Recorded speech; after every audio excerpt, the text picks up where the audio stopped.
स्वागत है NF news पर। मैं हूं आपके साथ रोहित। आखिरकार नेपाल की सत्ता से कम्युनिस्टों की विदाई हो ही गई। बालन शाह ने जिस तरीके से जीत दर्ज की है वो एक प्रचंड जीत है। आरएसपी की इस जीत के बाद अब तमाम सवाल हैं। सबसे बड़ा सवाल कि बालन शाह, जिनकी भाषा कई बार भारत के विरोध में रही, वो प्रधानमंत्री बनने जा रहे हैं, तो भारत के लिए नफा है या फिर नुकसान? क्या बालन शाह की रणनीति भारत को लेकर बदलेगी या फिर जो पहले से वो एक ग्रेटर नेपाल की बात कर रहे थे उसी पर वो चलते रहेंगे? मेरे साथ इस वक्त वेद शर्मा जी हैं जो कि विदेशी मामलों के जानकार हैं और खास करके नेपाल की राजनीति तो उन्होंने बहुत करीब से देखी है, तो उनसे ही समझने की कोशिश करेंगे कि भारत और नेपाल के रिश्ते भविष्य में कैसे होने वाले हैं। बहुत बहुत स्वागत सर आपका। धन्यवाद रोहित जी, बहुत बहुत धन्यवाद। सर, हमने बात की थी चुनाव से पहले भी नेपाल को लेकर और आपने ये उम्मीद जताई थी कि बालन शाह वहां की सत्ता में आ रहे हैं और आ भी गए, प्रचंड जीत मतलब। लेकिन भारत के लिहाज से बालन शाह का प्रधानमंत्री बनना कितना सही है? देखिए, अगर भारत के लिहाज से बात करें तो भारत हमेशा नेपाल में एक स्थायी राजनीतिक समाधान का पक्षधर रहा है और इस विषय का हिमायती रहा है कि नेपाल में एक स्थिर सरकार होनी चाहिए और जिससे लोकतंत्र को मजबूती मिले। यदि हम पिछले कुछ वर्षों का राजनीतिक उतार चढ़ाव नेपाल के परिप्रेक्ष्य में देखें तो आप पाएंगे कि नेपाल की एक सरकार की जो एवरेज आयु है वो 9 से 10 महीने रही है। तो जब सरकार इतनी अस्थिर होती है, जब गठबंधन बनते बिगड़ते हैं, तो निश्चित रूप में राष्ट्र को जो निकास की आवश्यकता है, जो राष्ट्र को विकास की आवश्यकता है, उसकी जो रफ्तार है वो कहीं ना कहीं धीमी पड़ जाती है। अब जब आपने देखा, हम जब भारत के परिप्रेक्ष्य में बात करते हैं तो 2014 से पहले भारत में तमाम गठबंधन की सरकारें रही 3 दशक तक, और 2014 के बाद जो है 14 में जाकर भारत को एक पूर्ण बहुमत की सरकार मिली और तब से लेकर आज तक भारत में विकास की दर, भारत का जो इकोनॉमिक स्ट्रक्चर है वो कितनी तेजी से बढ़ा।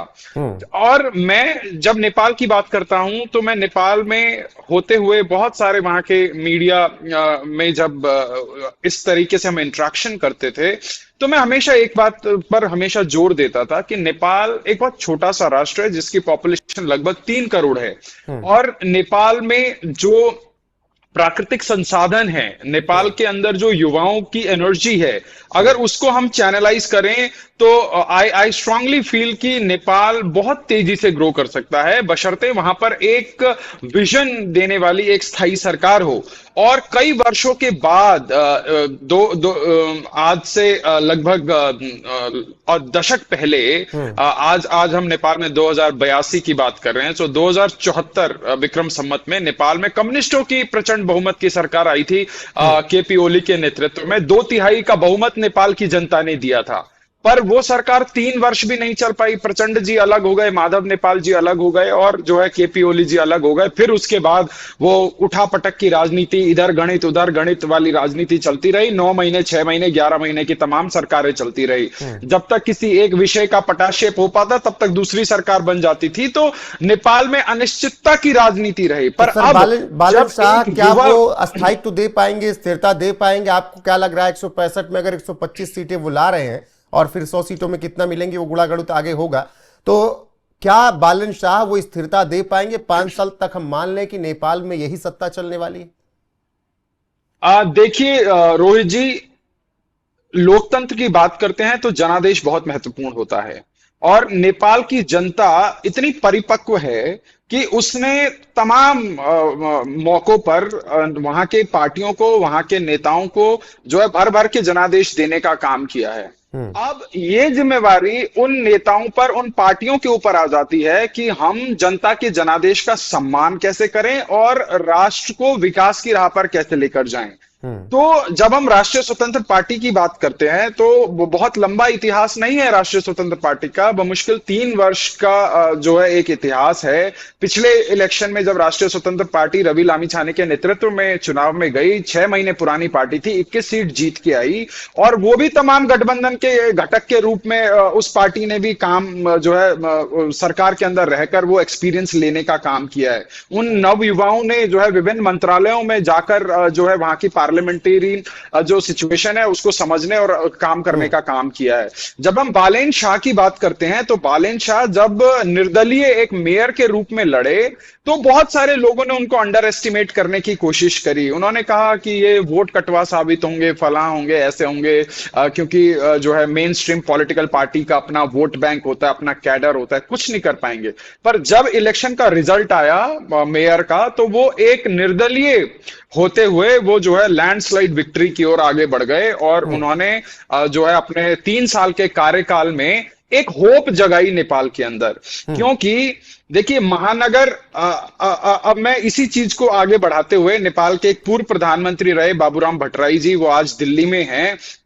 आप सोचिए एक देश का प्रधानमंत्री हुआ व्यक्ति ये कहता है कि जो है मुझे मेयर का चुनाव लड़ना चाहिए था, अब मुझे समझ आया कि एक मेयर कितना पावरफुल होता है। तो ये बालेन शाह मेयर की गद्दी पर आसीन होने के बाद बहुत सारे लोगों को समझ आया कि काठमांडू का मेयर कितना, उसका बजट कितना है और जो है उसके पावर कितने हैं और अगर व्यक्ति करना चाहे तो क्या कुछ कर सकता है।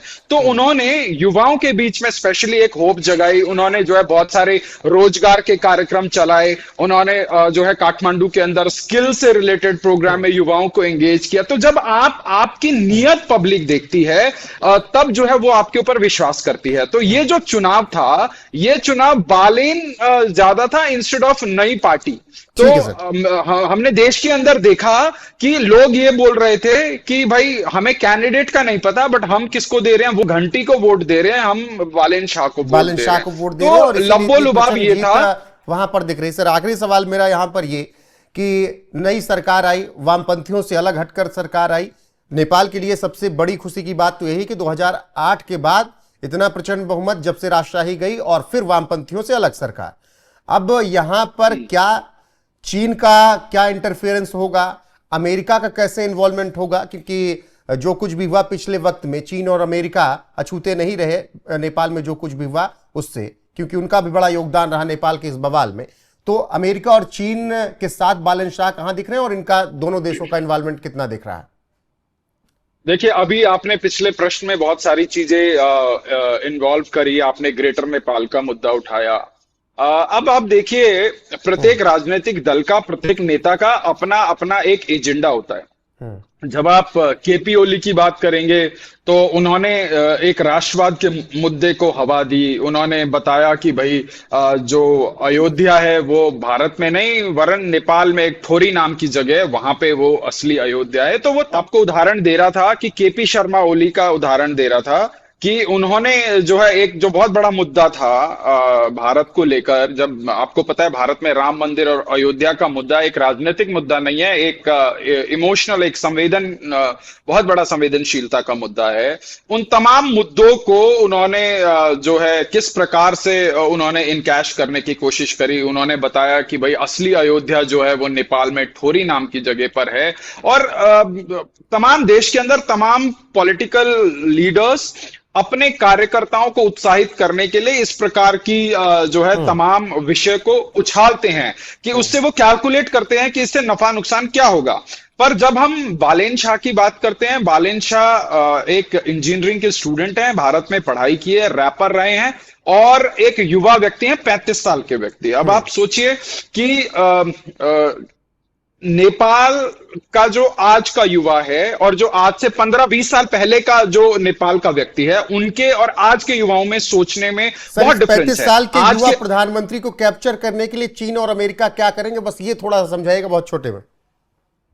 देखिए, बहुत सारे पॉलिटिकल पंडित की अगर आप बात करें तो आपको कमोबेश ये कहते हुए सुनाई दे जाएंगे कि ये जो नई सरकार बन रही है ये अमेरिकन एजेंडे की सरकार है या अमेरिका द्वारा बनाई गई सरकार है। देखिए, बहुत सारे लोग इस प्रकार की जो इस प्रकार का विश्लेषण करते पाएंगे। पर मैं हमेशा एक चीज पर एम्फसाइज करता हूं कि नेपाल अपने आप में एक सॉवरन कंट्री है, संप्रभु राष्ट्र है। सो रोहित जी, मैं आपको बता रहा था कि नेपाल एक संप्रभु राष्ट्र है और उसका नेतृत्व अपने सभी निर्णय लेने के काबिल है। और जब देश की बात आती है, देश की जनता ने बहुत बड़ा मैंडेट दिया है और इस 35 साल के युवा के ऊपर जो है बहुत बड़ी जिम्मेदारी है। और रही बात अमेरिका की, रही बात चाइना की, ये लोग क्या करेंगे आप पूरे विश्व में देख रहे हैं। भारत ने आप पूरा इतिहास उठा के देख लीजिए, स्वतंत्र भारत के पिछले 75 साल का। आप भारत के दामन पर एक छींटा नहीं पाएंगे कि भारत ने ऐसा कर दिया, वैसा कर दिया, फलां कर दिया, है ना। अब मनोहर कहानियां बनाने वाले लोग तमाम कहानियां बनाते रहेंगे वायरल होने के लिए। आप देखिए, अमेरिका वेनेजुएला के अंदर घुसकर वहां के राष्ट्रपति को उठा के ले जाता है क्योंकि चाइना का $100 बिलियन का तेल का व्यापार है उसके साथ। अमेरिका ईरान में जाके जो है विश्व का सबसे बड़ा बॉम्बर लेके जमींदोज करने पर उतार हुआ है क्योंकि चाइना का 400 बिलियन का ट्रेड है ईरान के साथ। तो हाँ। वेद जी, यहां पर एक सवाल लेकिन यह है कि अगर बालन शाह अमेरिका के इशारों पर ना चले तो क्या सीआईए को एक्टिव करके उनको हटाने का प्रयास नहीं किया जाएगा? 5 साल तक उनकी सत्ता चलने देगा अमेरिका अगर वो विरोध में गए तो? देखिए, अमेरिका क्या कर रहा है पूरे विश्व के आंखों के सामने है। अमेरिका एक छुट्टे सांड की तरह, गली के गुंडे की तरह बर्ताव कर रहा है। किसी भी संप्रभु राष्ट्र में घुस जा रहा है, वहां के राष्ट्रपति उसकी बीवी को उठा के ले जा रहा है, वहां के तेल पर कब्जा कर रहा है। क्योंकि अब जो लड़ाई है वो सिर्फ और सिर्फ ऊर्जा की लड़ाई है। क्योंकि चीन बहुत शक्तिशाली हो गया है। चीन का जो इंडस्ट्रियल ग्रोथ है, जो आर्थिक ग्रोथ है, वो तेजी से बढ़ रहा है। इसीलिए अमेरिका चीन को बिलो द बेल्ट हिट करने की कोशिश कर रहा है।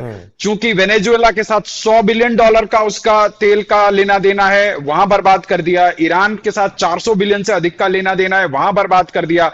तो आज यदि पूरे वर्ल्ड की सप्लाई चेन हिट हुई है तो उसमें सबसे ज्यादा अगर असर किसी पर पड़ा है तो वो चीन के ऊपर पड़ा है। आज आप खुद सोचिए, अमेरिका जो कल तक भारत के ऊपर 50% तेल का सैंक्शन लगा रहा था कि रशिया का तेल खरीदा बोल के, आज वो क्यों हमारे ऊपर जो है कह रहा है जी हम आपको 30 दिन की मोहलत दे रहे हैं।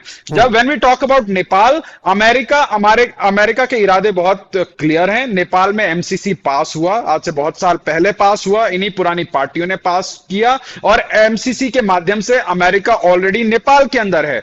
अब नेपाल के अंदर एक दूसरी चिंता क्या है कि नेपाल में अब आने वाली सरकार शायद एसपीपी को पास कर दे, जिसके माध्यम से अमेरिका जो है रक्षा क्षेत्र में जो है नेपाल के साथ नई साझेदारियां करेगा, जैसे वो अन्य राष्ट्रों में अपने बेस बनाता है और वो तमाम खेल करता है। तो अमेरिका का उद्देश्य ये रहेगा कि वो नेपाल में रहकर कैसे चाइना को काउंटर करेगा, कैसे भारत को काउंटर करने का प्रयास करेगा। और ये तमाम चीजें अमेरिका की दूरगामी नीति का हिस्सा हैं और भारत उसको बहुत अच्छे से काउंटर कर रहा है। रही बात नेपाल की, मुझे लगता है कि नेपाल में जो युवा नेतृत्व इस वक्त आया है, मुझे नहीं लगता कि वो इन तमाम इस टाइप के प्रेशर टैक्टिक्स के आगे झुकेगा। वो पूरे अपने जो पड़ोसी राष्ट्र हैं उसमें एक बेहतर संतुलित जो है रिश्तों को कायम करने के लिए इस पूरे बालन शाह बहुत अच्छे से कम पड़ोस के देशों के साथ चले और उसमें से भारत, क्योंकि भारत और नेपाल का जो रिश्ता रहा है उस पर हमने बहुत चर्चाएं की है